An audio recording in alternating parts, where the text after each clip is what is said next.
आपने नाम रखा है एडू फैक्ट्री, इस नाम के पीछे आपकी साइकोलॉजी क्या है? साइकोलॉजी वही बच्चों का प्यार, बच्चों ने खुद अपनाया, खुद उन्होंने हमें चुना।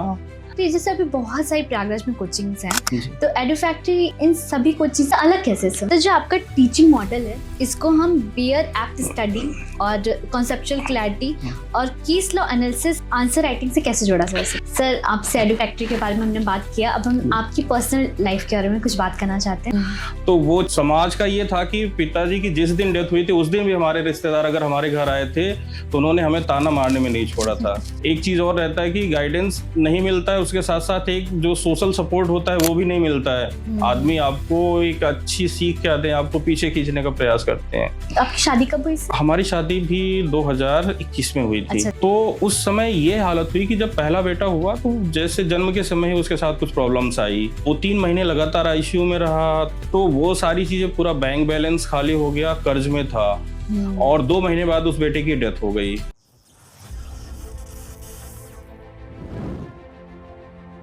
नमस्कार प्रयागराज, मैं डॉक्टर गरिमा कुशवाहा आप सभी का स्वागत करती हूँ सुनो प्रयागराज के एक और एपिसोड में। आज हमारे बीच एक ऐसी पर्सनालिटी मौजूद है जिन्होंने न्याय और शिक्षा दोनों में ही एक अलग पहचान बनाई है। पेशे से हाईकोर्ट के अधिवक्ता और जुनून से हजारों विद्यार्थियों के मार्गदर्शक, इन्होंने अपने ज्ञान, अनुभव और समर्पण से हजारों युवाओं को न्यायिक सेवा, सिविल सेवा और विधि के क्षेत्र में आगे बढ़ने की प्रेरणा दी है। एडू फैक्ट्री जुडिशियल क्लासेस के संस्थापक के रूप में इनका उद्देश्य न केवल छात्रों को पढ़ाना बल्कि उनके सपनों को पूरा करना है। आज हम इनसे जानेंगे इनकी प्रेरणादायक यात्रा, हाईकोर्ट की प्रैक्टिस के साथ साथ प्रतियोगी परीक्षा की तैयारी के अनुभव को। हमारे साथ आज स्टूडियो में उपस्थित हैं डॉक्टर अखिलेश त्रिपाठी जी। नमस्कार सर। नमस्कार मैम। सबसे पहले मैं आपका धन्यवाद करना चाहती हूँ कि आप अपने इतने बिजी शेड्यूल में आए और आपने अपना टाइम दिया। Thank you ma'am. सर, मेरा फर्स्ट क्वेश्चन आपसे है कि एडू फैक्ट्री जुडिशियल क्लासेस शुरू करने के पीछे आपका उद्देश्य क्या रहा?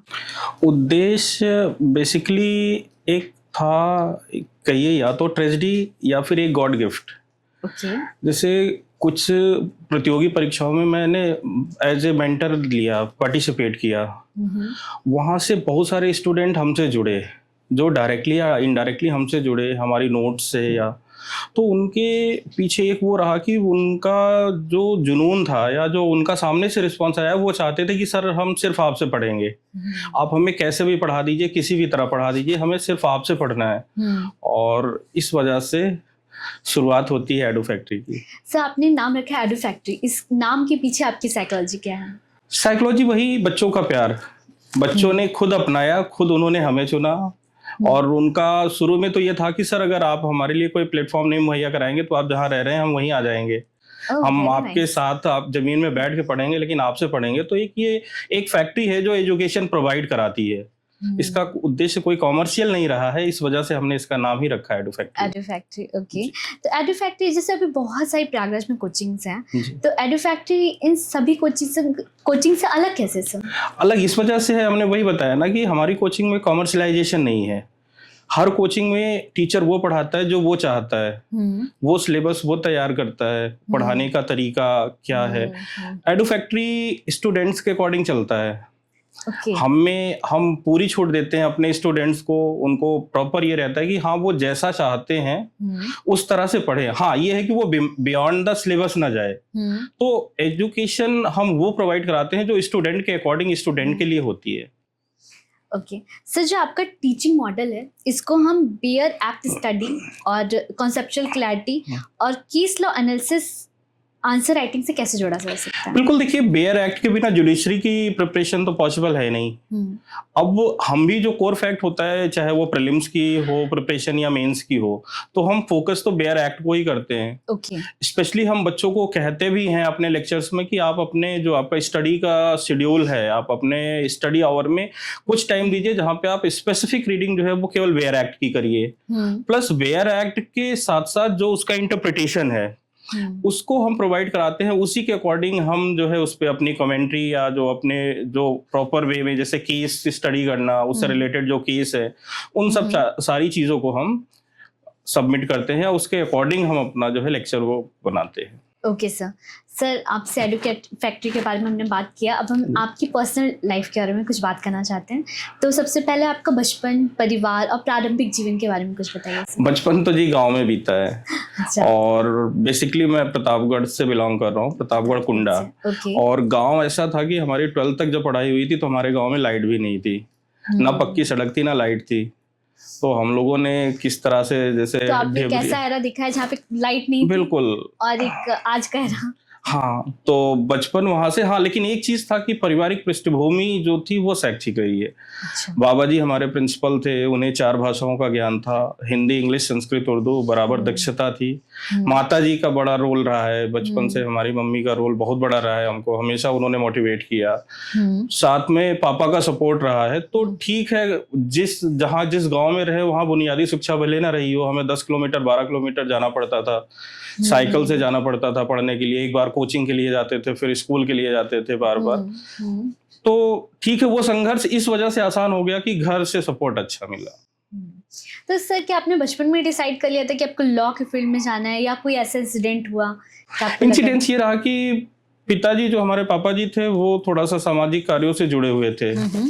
सामाजिक कार्यों से जुड़ने का मतलब ये था कि फिर बहुत सारे राजनीतिक द्वेष होते हैं। तो हमने बचपन हमारा यही बीता है कि लगातार पिताजी जो थे वो मुकदमे, कोर्ट, यही कचहरी के चक्कर लगाना लगातार बीतता रहा। तो एक मन में आया कि अगर जो संघर्ष पिताजी कर रहे हैं, शायद वो हम लोगों को ना करना पड़े, क्योंकि कुछ हमारी जैसे पारिवारिक पृष्ठभूमि थी। तो पारिवारिक पृष्ठभूमि में भी जैसे गांव में बहुत सारे जमीन के विवाद और सारी चीजें, तो ये रहा कि उसको फेस ना करना पड़े। इस वजह से एक था, जैसे हम हाई स्कूल इंटर में पहुंचे थे, एक था कि नहीं, हमें वकालत करनी है। आपकी शिक्षा, जैसे आपने बताया कि गांव में पढ़ी, तो शिक्षा भी बड़ी चुनौतीपूर्ण रही होगी सर। बिल्कुल। तो इसके बारे में आप कुछ बताइए। शिक्षा चुनौतीपूर्ण इस वजह से थी कि जैसे विद्यालय, जो हमारा स्कूल होता था, वो हमारे घर से 7 किलोमीटर दूर था। तो वहाँ के लिए बचपन में जाना आना, अच्छा, हमने एजुकेशन भी बहुत अर्ली एज में जो है शुरू कर दी थी। तो एक बार तो चुनौतीपूर्ण ये था कि मैं इतना छोटा था कि अकेले स्कूल भी नहीं जा रहा था। और उसमें मतलब मैं क्या कहूँ, बाबा जी हमारे थे, वो सुबह हमको लेके गए, पूरा दिन वो रिटायर थे, प्रिंसिपल थे, वो पूरा दिन हमारे साथ स्कूल में रहे। अच्छा। और शाम को हमको लेके आए। तो ये सब चीजें रही हैं, बहुत सारी चुनौतियां आई हैं, क्योंकि ग्रामीण माहौल में आपको प्रॉपर गाइडेंस नहीं मिलता है। अच्छा, एक चीज और रहता है कि गाइडेंस नहीं मिलता है, उसके साथ साथ एक जो सोशल सपोर्ट होता है वो भी नहीं मिलता है। आदमी आपको एक अच्छी सीख के आते हैं, आपको पीछे खींचने का प्रयास करते हैं। तो ऐसी बहुत सारी चुनौतियां रही हैं, लेकिन उन्हीं चुनौतियों ने एक आत्मविश्वास दिया कि हाँ, हम करेंगे। तो इसका मतलब आपने काफी कठिन समय देखा है। तो इन कठिन परिस्थितियों में ऐसा क्या रहा जिससे आपका मोटिवेशन हमेशा बना था सर? जो मैंने पहले कहा, फैमिली सपोर्ट। फैमिली सपोर्ट था, एक घर वालों को हम पे विश्वास था, और शायद इसी वजह से हमें भी था कि हम उनके विश्वास को पूरा करें।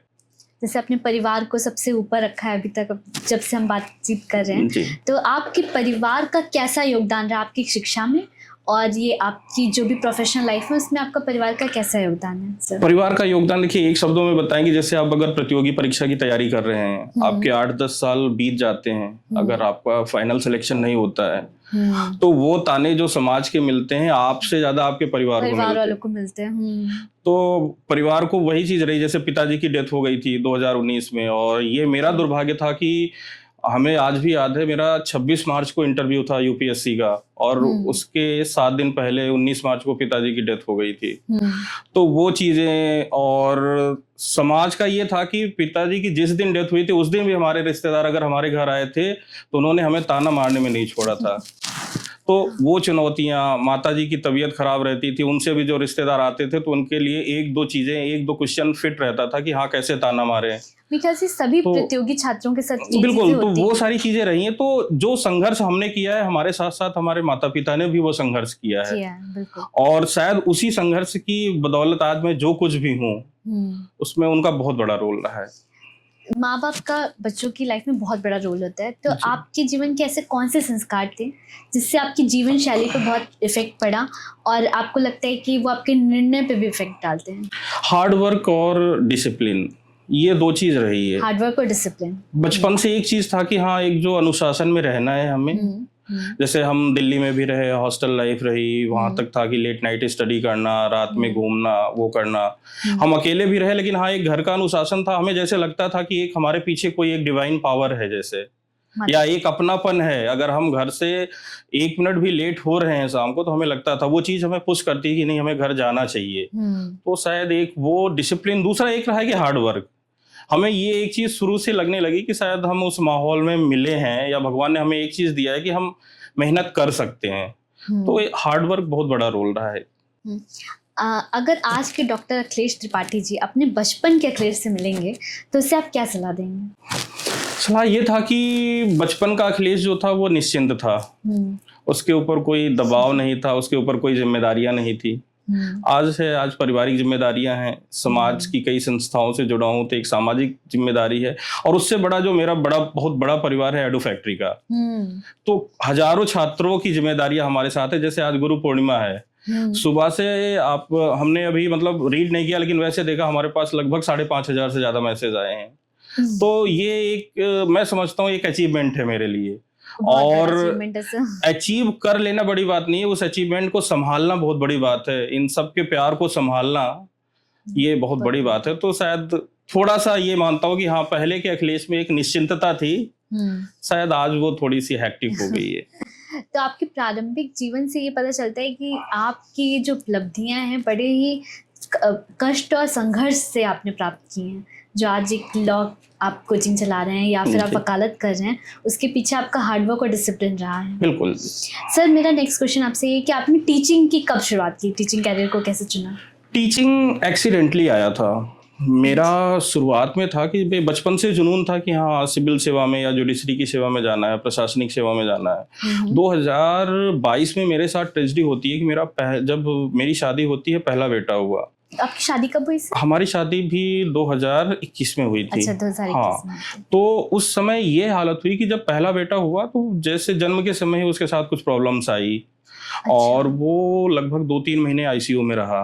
अब 2-3 महीने लगातार आईसीयू में रहा तो पूरा इकोनॉमिकली हम भाई एक आदमी जो सेलेक्ट नहीं हुआ है, 1-2 साल पहले पिताजी की डेथ हुई है, तो वो सारी चीजें, पूरा बैंक बैलेंस खाली हो गया, कर्ज में था। और 2 महीने बाद उस बेटे की डेथ हो गई। तो क्या प्रीमेच्योर बेबी हुआ? हाँ, नहीं प्रीमेच्योर बेबी नहीं था, जन्म के समय कुछ प्रॉब्लम आई थी उसको। अच्छा। तो उस वजह से डिलीवरी के टाइम ही प्रॉब्लम आई थी, तो वो बच्चा रोया नहीं था। अच्छा अच्छा। आपकी वाइफ ठीक थी? हाँ वाइफ ठीक थी, उन्हें कोई प्रॉब्लम नहीं हुई थी। और ये नॉर्मल बेबी था। Normal delivery? हाँ नॉर्मल डिलीवरी थी, शायद हो सकता है वही प्रॉब्लम रही हो। तो उस डेथ ने फिर हमें हर तरह से तोड़ा था। मेंटली, इकोनॉमिकली और इमोशनली। उस समय मेरे पास कुछ नहीं था, कुछ कर्ज थे बस, और समाज के ताने। उसके बाद आपकी पत्नी भी बहुत डिप्रेशन में रही, बिल्कुल बिल्कुल संभालना आपको ही पड़ा होगा। तो उन्हीं समाज के तानों में उस समय वैकेंसी आई हुई थी यूपी पीसीएसजे की 2022 की।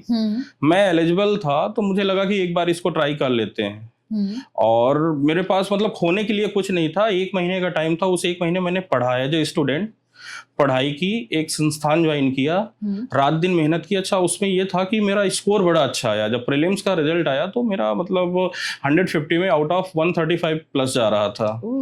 इससे जिस इंस्टीट्यूट में एज ए स्टूडेंट ज्वाइन किया, वो इंस्पायर हुए हमें, और तुरंत उन्होंने अपने यहाँ में रख लिया टीचिंग के लिए। टीचिंग के लिए तुरंत रख लिया।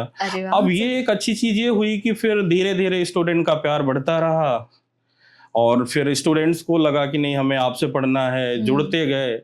आज तक एक चीज ये रहा है कि हाँ मेरी क्लास का डेमोन्स्ट्रेशन लेने के बाद बच्चे हमें ना नहीं किए हैं, तो ये बच्चों का प्यार है शायद, या ईश्वर का आशीर्वाद है। तो ऐसे ही कारवां चलता रहा। सर हमें पता चला है कि आपने 5 सब्जेक्ट में पीजी किया हुआ है। हाँ ये शुरू से रहा है, एक इसको आप कह सकते हैं कि शिक्षा की भूख रही है, और ये शायद हमारे पारिवारिक है। मतलब हमें पैतृक रूप से मिली। हमारे बाबा जी 4 भाषा के जानकार थे, तो बचपन से ही वो हमें संस्कृत, उर्दू, इंग्लिश साथ साथ पढ़ाते थे। वो सारी चीजें थी। तो हमारा पहला पीजी जैसे हुआ था तो हम सिविल सर्विसेज की तैयारी कर रहे थे, तो पॉलिटिकल साइंस से किया। फिर थोड़ा सा अगला जो किया वो लिटरेचर में इंटरेस्ट था, इंग्लिश लिटरेचर से किया, सोशलाइजी से किया। फिर लॉ ग्रेजुएट था तो एलएलएम करना स्वाभाविक था।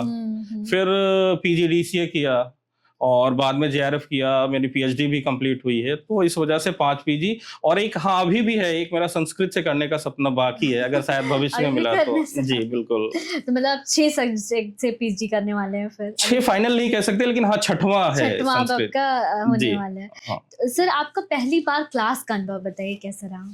पहली बार क्लास का अनुभव बहुत अच्छा तो नहीं रहा है, क्योंकि कारण ये था कि उसमें मैंने बताया ना कि प्री में एज ए स्टूडेंट पढ़ा, हाँ। तो मेंस में वही हमारे बैचमेट जो थे वो हमसे पढ़ रहे थे। तो वो और ये पीसीएसजे की क्लास थी, they all are law graduates. तो फिर थोड़ा सा उन्हें नहीं हजम हुआ कि ये हमें कैसे पढ़ा रहे हैं। तो बस वो चीजें रही, अनुभव अच्छा नहीं था, लेकिन हाँ एक चीज था कि हार्डवर्क और जो स्ट्रगल था उसने काफी मजबूत बनाया, चीजें अच्छी होती गई। सर आपके अनुसार एक सामान्य शिक्षक और एक प्रभावशाली मेंटर में क्या अंतर होता है? देखिए, सामान्य शिक्षक जो होता है वो केवल ट्रेडिशनल शिक्षा देता है, और ये एकेडमिक्स में तो ठीक है, कंपटीशन की तैयारी में ये काम नहीं करता है।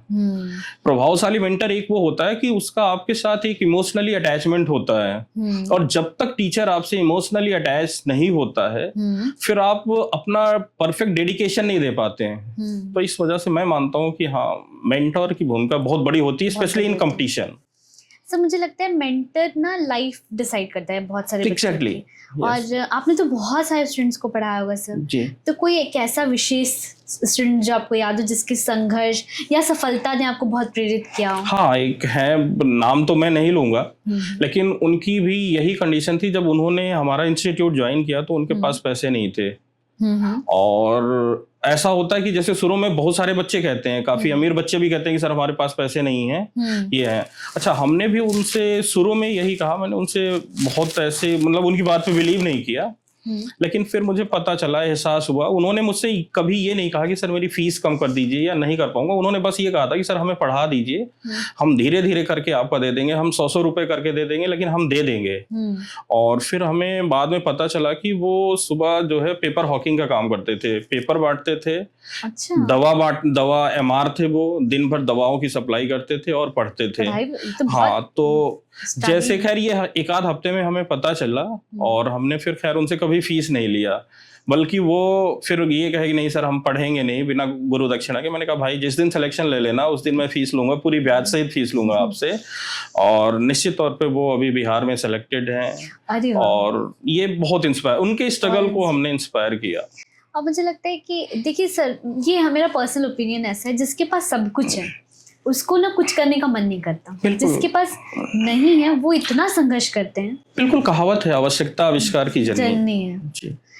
तो सर मेरा नेक्स्ट क्वेश्चन आपका है कि आजकल बहुत सारे जुडिशियल इंस्पिरेंट हैं, तो वो नॉर्मली क्या गलतियां करते हैं जो आपको लगता है कि ऐसी गलतियां नहीं होनी चाहिए? बड़ी गलतियां ये करते हैं कि वो पहले से अपना रोल मॉडल तय कर लेते हैं। आजकल बहुत सारे रील्स मिल जाती हैं सोशल साइट्स पे, बहुत सारे इंटरव्यू मिल जाते हैं। अब उनके रोल मॉडल्स ने जो कहा है, जो किया है, वो वही करते हैं। दूसरी चीज होती है कि आजकल का जो एक दौर रहा है कि हायर एजुकेशन, मतलब बहुत हाई फाई चीजें, बेसिक्स पे ध्यान नहीं देना, और सीधा हमने कितने स्टूडेंट्स को देखा है कि उन्हें मतलब सिंपल वेयर एक्ट्स नहीं पता है, उसके सेक्शंस नहीं पता है, और वो साल भर केस स्टडीज कर रहे हैं। तो बेसिक्स पे ध्यान नहीं देना और दूसरे को कॉपी करना। हर आदमी की अपनी खुद की एक इंडिविजुअल पर्सनालिटी है, तो आप अपने को अपने से पहचानिए कि आपकी क्या स्ट्रेंथ है, आपकी क्या वीकनेस है। अगर उसको ध्यान दें तो आई थिंक कि आधी तैयारी यहीं पे हो जाती है। बिल्कुल सर।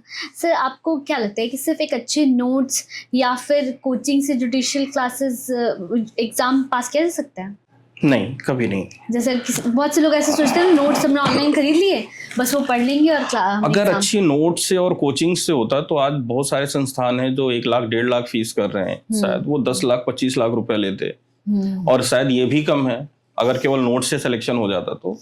हाँ, इसमें भूमिका है 10 से 15% मैं मानता हूँ कि एक अच्छे नोट्स की भूमिका है, क्योंकि जो कंपटीशन है, कंपटीशन में आप कितना ज्यादा पढ़ रहे हैं ये मायने नहीं रखता है, आप क्या अच्छा पढ़ रहे हैं या कितना चीजें आप एलिमिनेट करके पढ़ रहे हैं वो मायने रखता है। तो एक अच्छी नोट्स का निश्चित तौर पे बहुत बड़ा रोल है, लेकिन 10 से 15%, बाकी सारी चीजों के पीछे आपकी खुद की मेहनत और आपका खुद का संघर्ष है।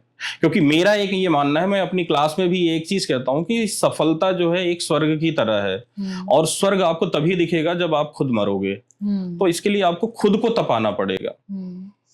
बिल्कुल सर। सर आपने जैसा बताया कि हर तरह के स्टूडेंट्स को आपने पढ़ाया, तो आपने ये देखा होगा कि बहुत सारे बच्चे हिंदी मीडियम के और छोटे शहरों से आते हैं जी। उनको बहुत सारी कठिनाइयों का सामना करना पड़ता है। तो उन कठिनाइयों के बारे में बताइए, क्या क्या आपने देखा है कि फेस करते हैं वो? जुडिशरी और सिविल सर्विसेज में तो ये बहुत बड़ी कठिनाई है, क्योंकि आप देखिए तो लगभग इनका सिलेक्शन रेशियो मुश्किल से 6-7% रह गया है हिंदी मीडियम का आउट ऑफ 100%। और अगर भीड़ देखिए तो इनकी भीड़ मैं समझता हूँ कि 70-80% है, और 70-80% में सिर्फ 6-7% ओवरऑल में ये इनका सिलेक्शन हो रहा है। मतलब कि आप समझिए अगर 2000-4000 बच्चा तैयारी कर रहा है तो शायद उसमें से एक आध हिंदी मीडियम को सिलेक्ट हो रहा है। ये चीजें हैं। रीजन ये है कि हिंदी मीडियम में भटकाव बहुत है। हिंदी मीडियम का छात्र ऐसा नहीं है कि वो इंग्लिश मीडियम से कम पढ़ रहा है या उसके अंदर प्रतिभा नहीं है, लेकिन भटकाव बहुत है। वो जो चीजें पढ़ रहा है शायद वो चीजें उस स्तर का नहीं पढ़ रहा है, या फिर जो हिंदी मीडियम की ज्यादातर अच्छी किताबें हैं वो कॉपी की गई हैं इंग्लिश मीडियम से। तो ये बहुत सारी चीजें हैं इसमें। लेकिन एक चीज है कि ऐसा नहीं है कि हिंदी मीडियम से सिलेक्शन नहीं है। रीजन वही है कि छात्र अपनी खुद की मेहनत की बजाय आजकल वही है कि हर चीज उनको रेडीमेड चाहिए। हमें दूसरे की नोट्स मिल जाए, दूसरी की चीजें मिल जाए, हम रट के कर लेंगे।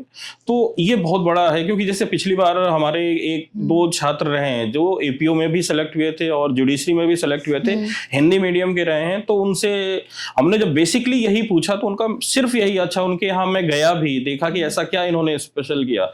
उन्होंने प्रॉपर हर चीज की खुद की नोट्स बनाई थी, अपने हिसाब से तैयारी किया था। प्रॉपर हमारे लेक्चर्स को उन्होंने लेक्चर वाइज नोट किया था कि फर्स्ट लेक्चर में हमने क्या किया है। हमारे जैसे क्लास में हम लोग होता है कि कभी कभी क्लास बहुत हैवी ना बने तो बहुत सारे एग्जाम्पल्स देते हैं, प्रैक्टिकल एग्जाम्पल्स देते हैं। उन्होंने वो एग्जाम्पल्स तक नोट किए थे। तो ये चीजें रही हैं। आप अपनी मौलिक अभिव्यक्ति को ना छोड़िए। तो लैंग्वेज बैरियर नहीं है, लेकिन हिंदी मीडियम भटकाव बहुत है। सर जैसा आपने बताया कि हिंदी मीडियम के स्टूडेंट्स का सिलेक्शन बहुत ही कम होता है, तो क्या इसके पीछे ये भी एक रीजन है कि हिंदी टफ है, हिंदी इंग्लिश के कंपैरिजन में लिखना बहुत ही कठिन होता है? हाँ, कह सकते हैं, क्योंकि जो नॉर्मल हमारे यहाँ जो आम तौर पे बोली जा रही है वो इंग्लिश बोली जा रही है। हम हिंदी इंग्लिश मिक्स बोल रहे हैं, तो जो प्योर हिंदी है वो हमने कभी सुनी नहीं है। हाँ। तो जब पहली बार कोई चीज आती है तो वो टफ लगती है, और स्पेशली लॉ में तो ये चीजें हैं, बहुत टफ। बहुत सारे शब्द हैं कि नॉर्मली अगर इंग्लिश देखिए तो वो एक आम इंसान को भी पता है, लेकिन अगर उनका शुद्ध हिंदी देखिए तो एक अच्छे वकील को भी नहीं पता होगा। इवन हम लोग जैसे लॉ को विधि कहते हैं। बिल्कुल, हाँ। ये भी बहुत कम लोगों को पता है। बिल्कुल जी, ये चीजें हैं। तो इस वजह से अब जैसे कॉन्ट्रैक्ट सबको पता है, संविदा बहुत कम लोगों को पता है। तो इस वजह से ये चीजें हैं थोड़ा सा। तो लिखने में तो टफ नहीं है, बस वो आदत की बात है कि आप क्या चीज अपने हैबिट में ला रहे हैं। लेकिन हाँ, इसको हम थोड़ा सा मानते हैं कि वो माहौल जो शुद्ध हिंदी का है वो है नहीं। और एक चीज ये भी है कि आप केवल हिंदी के दम पे लॉ पढ़ पाना, ये भी थोड़ा सा बहुत बड़ी चुनौती है। क्योंकि मुझे लगता है कि लॉ की जो मैक्सिमम अच्छी किताबें वो तो इंग्लिश में ही है सर। लॉ जो भारत में लॉ के जनक भी तो अंग्रेज ही रहे हैं ना। हाँ। तो उसी माहौल पे हमने ब्रिटिश लॉ कॉपी किया। धीरे धीरे अब बहुत सारी, जैसे अब हमने भारतीय न्याय संहिता लाई, भारतीय नागरिक सुरक्षा संहिता लाई, तो अब धीरे धीरे हम थोड़ा सा बदलाव कर रहे हैं। नहीं तो हमने उन्हीं को कॉपी किया। अब आज तक जो अभी 2023 के पहले तक हम जो हमारे यहाँ जो दंड संहिता थी वो आईपीसी हमारी थी, इंडियन पिनल कोड, वो अंग्रेजों ने बनाया था। तो उन्होंने बनाया था तो उन्होंने अपने हिसाब से वो इंग्लिश में बनाया था, उस हिसाब से हम लोगों ने तो उसको कॉपी किया ना। और ट्रांसलेशन में कभी भी वो मौलिक अभिव्यक्ति नहीं आती है। तो वो चीजें हैं। तो सर जो आपके टीचिंग का अभी तक हमें समझ में आया, वो सिर्फ आपको सिर्फ पढ़ाते नहीं, आप उनको पूरा प्रॉपर गाइड करते हैं अपने स्टूडेंट्स को, उनके प्रेरणा स्रोत भी हैं आप। तो आपसे एक दूसरा क्वेश्चन है कि आपने टीचिंग के साथ साथ लीगल को भी अपना कैरियर चुन रखा है, मतलब एडवोकेसी भी करते हैं, प्रैक्टिस कर रहे हैं सर जी। तो कैसे मैनेज करते हैं सर दोनों? मैनेज देखिए मैम, एडवोकेसी तो पहले से ही हमने अर्ली लाइफ ही बताया कि एडवोकेसी करनी थी। एक्सीडेंटली टीचर बना। अब टीचर बनने के बाद भी ये था कि जैसे अब जुडिशरी की कोचिंग पढ़ाता था, बहुत सारे केसेस हमारे, जैसे अब वो ये ऑनलाइन हमारी क्लासेस चलती हैं तो हमारे पास वेस्ट यूपी के बहुत सारे स्टूडेंट हैं जो रिमोट एरिया के, तो उनको एक ट्रस्ट है हम पे कि हाँ अखिलेश सर हमारे साथ जो है चीट नहीं करेंगे, या और टीचर भी हूं तो लॉ तो किया ही है, तो मतलब एडवोकेसी तो कर ही सकता हूँ, मतलब लॉयर हूँ भले ही एडवोकेट नहीं हूँ। तो इस वजह से बहुत सारे केसेस वो हमें देते थे। शुरू में हम था कि हमारे जो कई साथी थे, जो सीनियर्स थे, हम उनको हैंडओवर करा देते थे।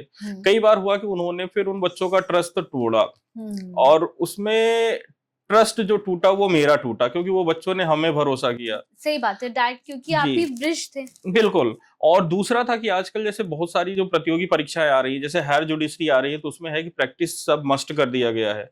प्रैक्टिस करना जरूरी ही है। आपको स्पेसिफिक मेंशन करना होगा कि हाँ, आपने कितने केसेस पर ईयर जो है हैंडल किए। तो ये कई रीजन रहा कि हमने लगा कि चलिए, लॉ की तो नॉलेज है ही, हाँ, एडवोकेसी नहीं आती। तो फिर धीरे धीरे प्रैक्टिस करना शुरू किया।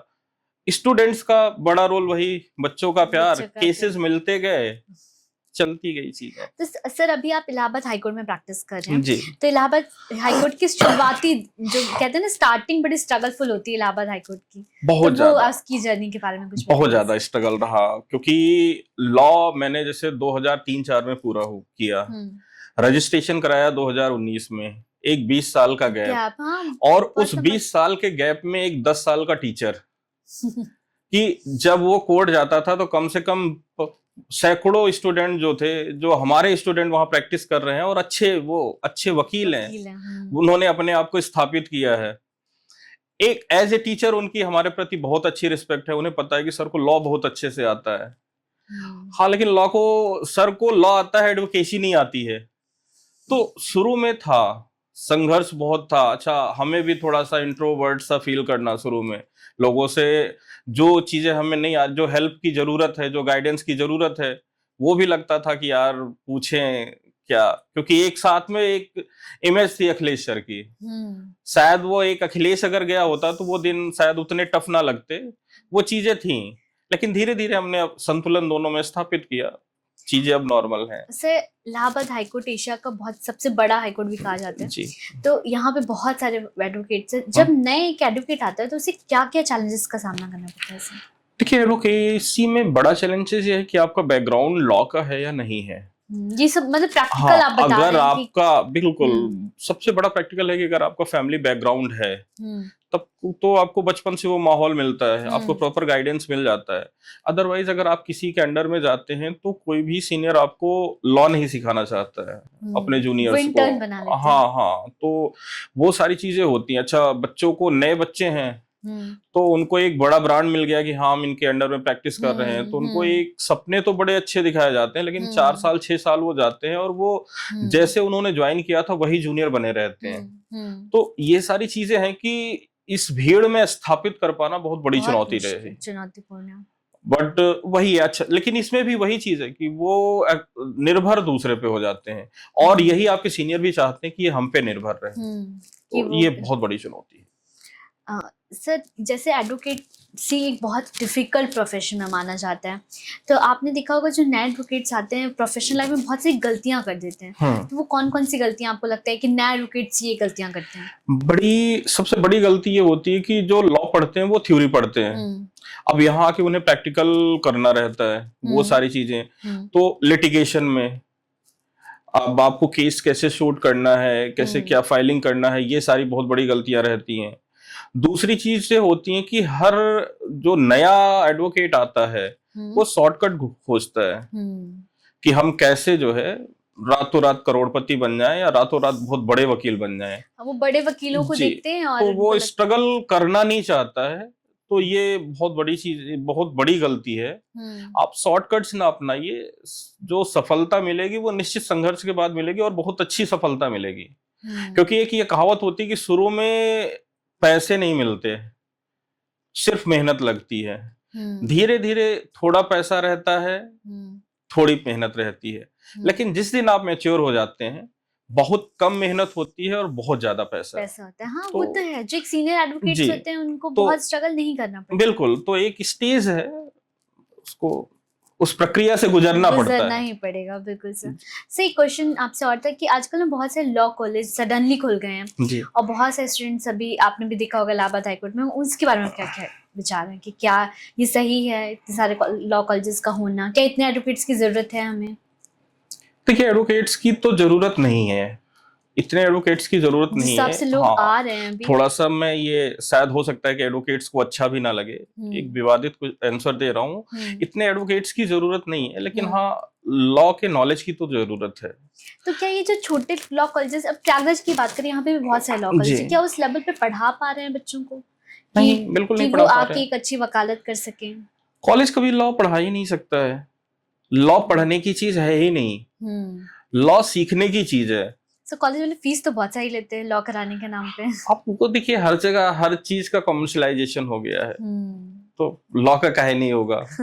और दूसरी चीज है कि जैसे फीसेस लेते हैं तो आजकल बहुत सारे नए सेक्टर्स भी लॉ के लिए, क्योंकि लॉ के बाद ऐसा नहीं कि आप सिर्फ जुडिशरी की तैयारी कर रहे हैं या केवल एडवोकेसी कर रहे हैं। आजकल कॉर्पोरेट सेक्टर में लॉ की बहुत ज्यादा डिमांड बढ़ी है, तो आपको लॉ की नॉलेज होनी चाहिए। सेक्टर्स भी बहुत सारे नए खुल भी रहे हैं, तो इतने एडवोकेट्स की जरूरत नहीं है। हाँ, इतने लॉ के जो लॉयर हैं उनकी जरूरत है। सर मैं वापस आपकी एडू फैक्ट्री की तरफ जाना चाहती हूँ। जी। अब मैं आपसे एक क्वेश्चन पूछना चाहती हूँ कि आप आगे 5 साल में मतलब अपनी एडू फैक्ट्री को कहाँ देखना चाहते हो? क्या प्लानिंग्स हैं आपकी अपनी कोचिंग को लेकर के? प्लानिंग्स यही है कि आज भी जैसे एडो फैक्ट्री जाना जाता है अपनी सबसे कम फीस के लिए, बहुत मिनिमम फीस लेते हैं। और जैसे मैंने बताया ना कि ये उपज ही बच्चों की ही है, छात्रों की डिमांड पे छात्रों के लिए बनाया गया इंस्टीट्यूट है।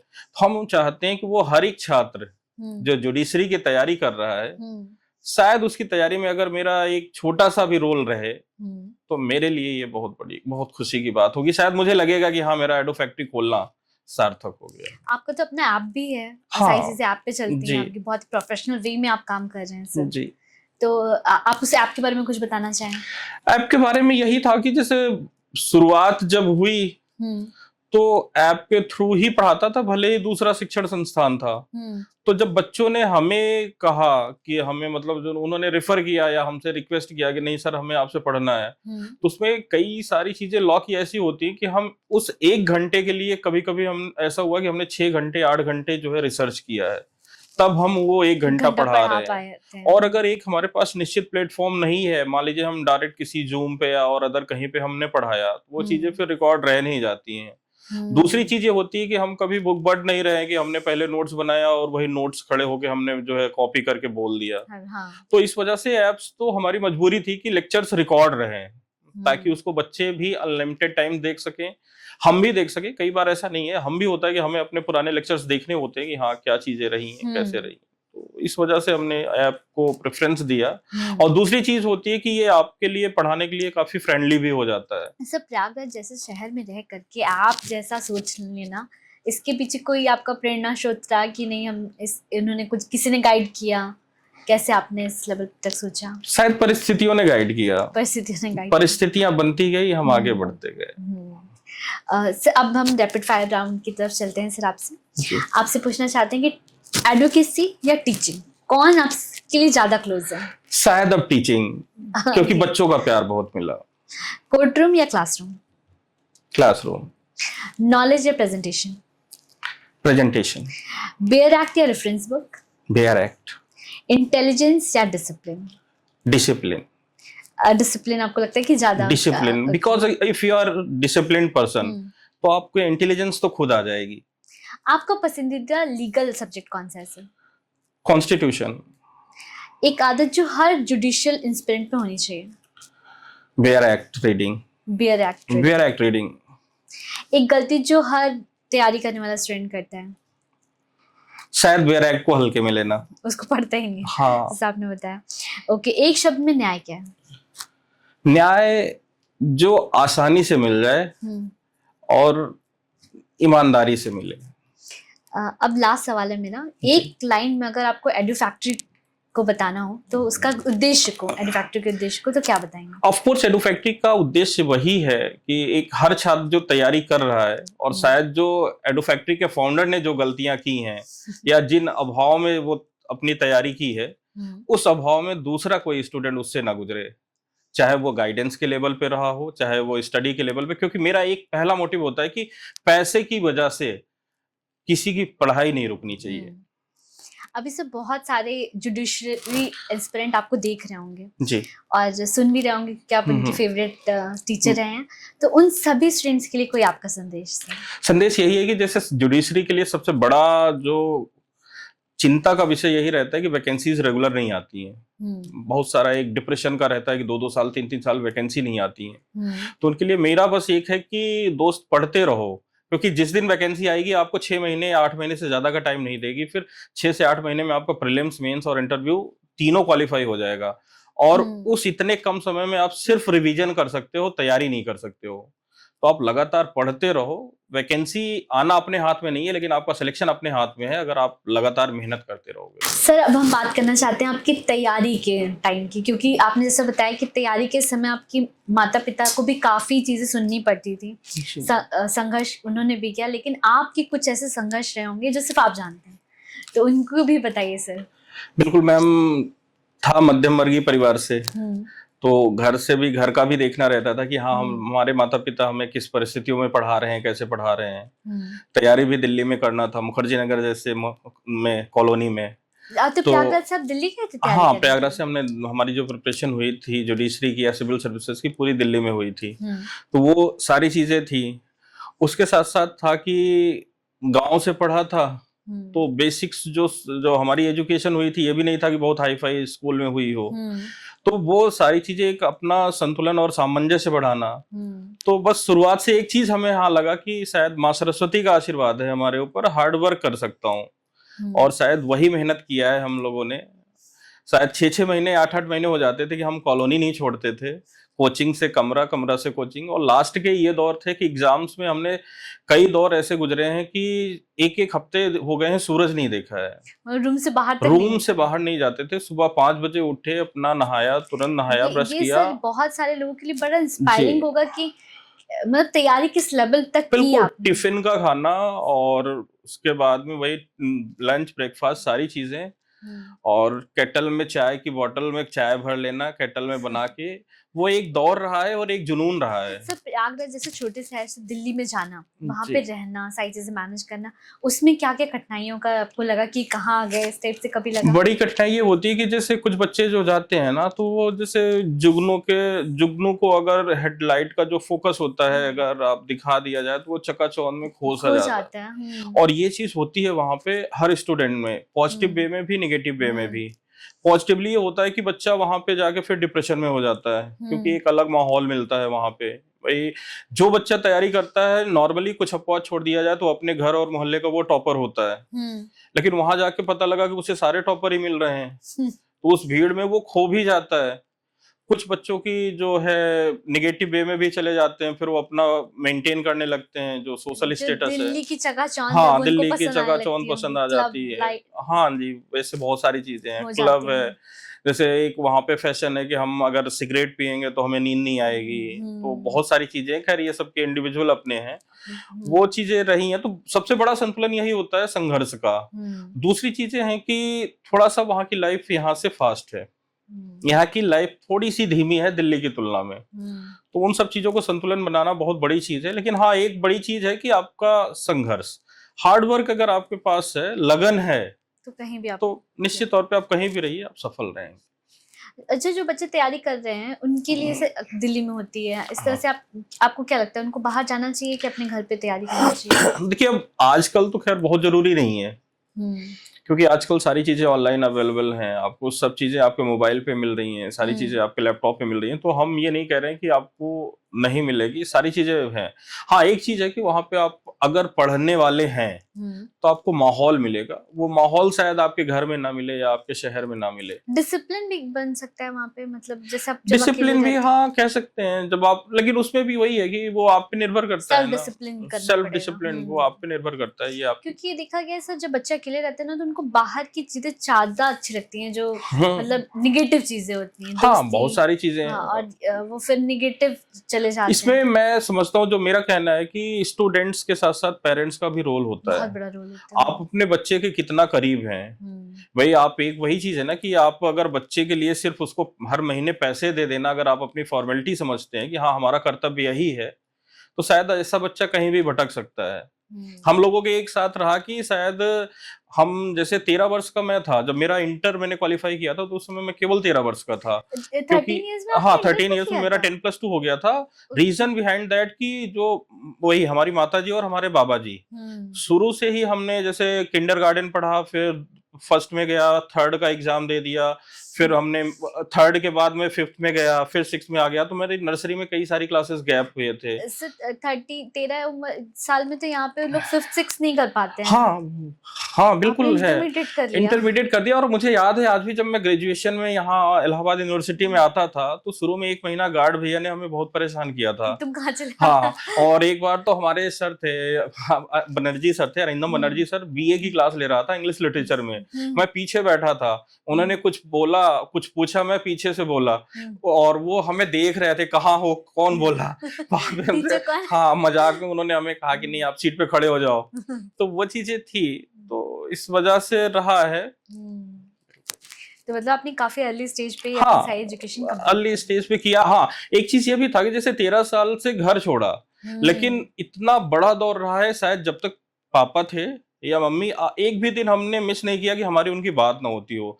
आज भी मैं जैसे आज ठीक है अपनी फैमिली के साथ रह रहा हूँ, सब कुछ है, लेकिन हमारा पहला काम यही होता है, मेरे दिन की शुरुआत मम्मी को कॉल करके होती है, उनसे सुबह उठ के बात कर लेता हूँ, उसके बाद फिर दिन में कुछ भी करूं, कैसे भी करूं, तो परिवार हमेशा साथ रहा। इस वजह से जैसे हमारे साथ के बहुत सारे थे, एक हमारे फ्रेंड भी रहे हैं, अभी वो यहाँ एयरपोर्ट में हैं, गजराज यादव नाम है उनका, वो हरियाणा के हैं, हमारे बेस्ट फ्रेंड हैं, और एक तरह से मतलब मैं समझता हूँ कि हमारे भाई जैसे हैं। उनका बड़ा रोल रहा है हमारी लाइफ में, ऐसे कई लोगों का रहा है, लेकिन कुछ ऐसे लोग भी रहे हैं जिनकी सोबत अच्छी नहीं रही है, या हाँ निगेटिव माइंड सेट रहा है, बहुत सारी चीजें रही, लेकिन हाँ मेरे साथ मेरे परिवार का अटैचमेंट हमेशा साथ रहा है। तो हमें लगा कि शायद वो हमें वॉच कर रहे हैं, चाहे दूर भले ही हैं, लेकिन इमोशनली हमसे हमेशा हमारे पास रहे हैं। सर मैं एक क्वेश्चन आपसे ये पूछना चाहती हूँ, जितने भी बच्चे तैयारी कर रहे हैं, आप उनके माँ बाप से क्या कहना चाहते हैं? क्योंकि बच्चों से तो हमने बहुत सारे लोग देते हैं, बट एक्चुअली माँ बाप को भी मैसेज होना चाहिए। देखिए, जो प्रतियोगी परीक्षा की तैयारी होती है कंपटीशन की, वो किसी भी परीक्षा वो केवल आपका बच्चा नहीं कर रहा है, पूरा परिवार कर रहा है, और आपको उसके लिए जीना पड़ेगा। आप सोसाइटी से अगर आप उसको बार बार कंपेयर कर रहे हो, आप अपने तो हो गया, बिल्कुल आप अपने बच्चे को थ्रेट कर रहे हो, तो आपको आपका बच्चा काम आएगा, सामने वाले का बच्चा काम नहीं आएगा। और अगर आप सामने वाले को बच्चे को देख के आप अपने बच्चे को डांट रहे हैं, तो ये गलत है। हाँ, बच्चे को एक कैरेट एंड स्टिक का जो रूल होता है कि आप सॉफ्ट भी रहिए, हार्ड भी रहिए, लेकिन बच्चे को समझिए उसकी क्या जरूरत है। शायद आज इस बार जो आपका बच्चा फेल हुआ है, अगली बार वो टॉप करेगा। लेकिन आप अभी अगर आप इमोशनली आपका बच्चा सफल नहीं हुआ और आप उससे हार्श बिहेव करेंगे, हो सकता है वो डिप्रेशन में चला जाए। क्योंकि प्रतियोगी परीक्षार्थी जो सफल नहीं होता है, सफल जो हो गया उसकी तो सारी दुनिया उसी की है, वो उसकी गलतियां भी माना जाता है, वो एज ए रोल मॉडल लिया जाता है। लेकिन जो छात्र सफल नहीं होता है, उसका कोई नहीं होता है। और ऐसे समय में उसको जरूरत होती है अपने माता पिता की, क्योंकि इस समय में अगर उसके माता पिता भी उसको नहीं समझे, उसको डांटे, वो किए, तो निश्चित तौर पे फिर वो जीवन में, क्योंकि देखिए सफलता ही आपके जीवन का लक्ष्य नहीं है। ऐसा नहीं है कि आपका सिलेक्शन हो गया तो आपने जीवन आपका वहीं है, नहीं तो जीवन खत्म है। बहुत सारी चीजें हैं, जीवन बहुत लंबा है, शायद आप अपने बच्चे को खो देंगे। सही बात है। तो माँ बाप का साथ और उनका सपोर्ट बहुत बड़ी चीज है, इम्पोर्टेंट है। धन्यवाद सर, आपसे बात करके हम लोग को बहुत अच्छा लगा। आपने हमें काफ़ी नॉलेजेबल इंफॉर्मेशन दी, और जितने भी लोग देख रहे हैं पॉडकास्ट, उनको आपकी स्टोरी सुन के बहुत प्रेरणा मिली होगी कि कैसे आपके घर में लाइट भी नहीं थी, फिर भी आपने तैयारी किया, पिता की गुजर जाने के बाद भी आपने तैयारी किया। तो सबसे पहले आपका धन्यवाद सर कि आपने हमें सब इन्फॉर्मेशन दिया। थैंक यू मैम, और हम आपको भी धन्यवाद देंगे कि आपने एक हमें ऐसा मंच उपलब्ध कराया कि जिसमें हमने अपने आप को, अपनी अभिव्यक्ति आप लोगों के सामने शेयर की। तो थैंक यू टू यू। और मुझे लगता है आपके जितने भी स्टूडेंट ये पॉडकास्ट देखेंगे उनको बहुत अच्छा लगेगा, क्योंकि आपके कुछ ऐसे पहलू जो वो कभी नहीं जानते होंगे। हाँ, हो सकता है कुछ शायद नया मिले। हाँ बिल्कुल मिलेगा सर। देखिए, टीचर को ना बस लोग यही सोचते हैं कि बस टीचर आ गए, उनको कभी उनकी बैक स्टोरी नहीं पता होती है। हाँ, ज्यादातर स्टूडेंट को एक वो अखिलेश सर दिखे होंगे जो थोड़ा सा क्लास में डिसिप्लिन रहते हैं, काम की बात करते हैं, तो शायद तो ये उनको काफी अच्छा लगेगा जितने भी आपके स्टूडेंट्स होंगे। तो इसके साथ ही हम इस पॉडकास्ट के एपिसोड को सर यहीं खत्म करते हैं, पूर्ण विराम करते हैं। Thank you so much sir, thank you for coming. अगर Thank you आप very लोगों को ये एपिसोड अच्छा लगा हो तो लाइक ज़रूर करिएगा, सब्सक्राइब करिएगा, शेयर करिएगा, और अखिलेश सर से कोई कमेंट पे पूछना चाहते हैं, सवाल पूछ सकते हैं, सर आंसर ज़रूर करेंगे। और एडू फैक्ट्री को फॉलो करना मत भूलिएगा। Thank you so much.